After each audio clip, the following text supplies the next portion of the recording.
Hey there, I'm Tracy. And I'm Carmelita, and together we are P House Games. That's right. Today we're here in beautiful Ashland, Kentucky at the Ashland Park, and we're going to hang out and talk about Cryptid Hunter, our elusive card game. Yes, we're going to tell you everything that you ever wanted to know about our Cryptid Hunter series. That's right, so stay tuned.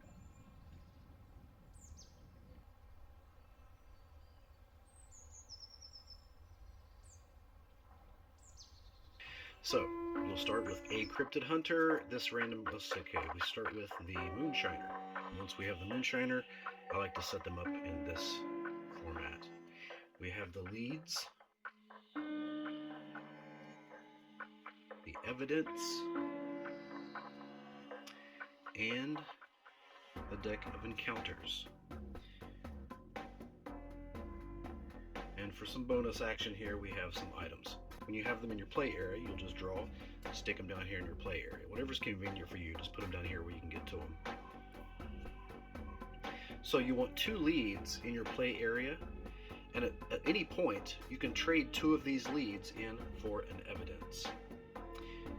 Likewise, you want 2 evidence in your play area that you can trade in for an encounter.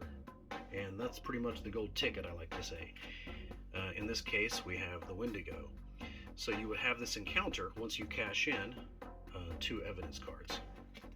And once you take on this encounter, it'll ask you to do certain things, make a couple rolls, and you'll have fame points at the end if you pull it off.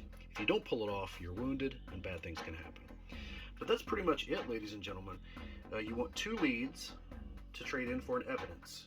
You want 2 evidence to trade in for an encounter, and the encounters are what you want to store up and get points for to tally up at the end of the game. Now, along the way, along this ride, you'll have opportunities to trade one of these in for an item that can be very helpful. In this case, you see a guide to wildlife here. These cards may ask you to make a roll with your 2d6, and these are the numbers you refer to when making your roll. Hunch, reflex, and support.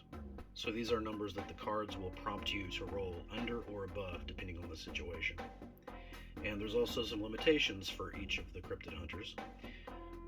Items, leads, and evidence. In this case, the Moonshiner can have up to 6 items at a time, up to 3 leads at a time, and up to 3 evidence at a time in his or her play area. And so that's it. That's what it looks like.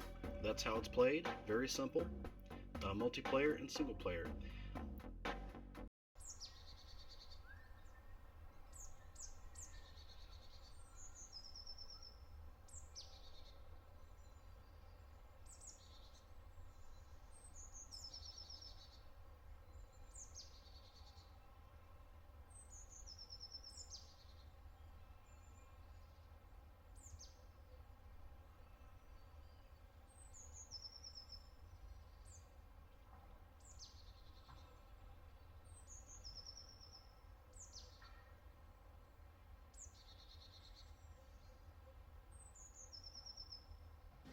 Oh, and I forgot to tell you to like, subscribe, and share.